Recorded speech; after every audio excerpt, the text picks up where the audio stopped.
Kung hindi ka nila pinapahalagahan, tandaan mo na hindi ikaw ang may mali. Hindi lahat ng tao ay kayang makita ang iyong halaga. Hindi dahil kulang ka, kundi dahil hindi sila ang tamang tao para sa iyo. Parang pagpili ng kaibigan o kapareha. Hindi lahat ay magiging tugma sa iyo.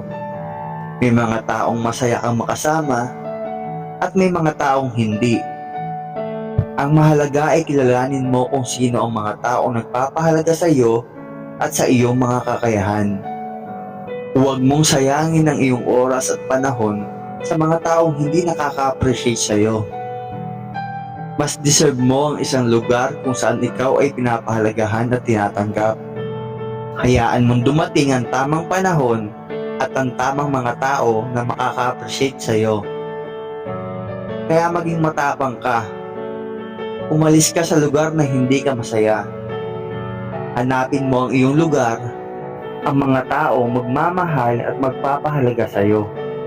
Dahil deserve mo ang saya at pagmamahal.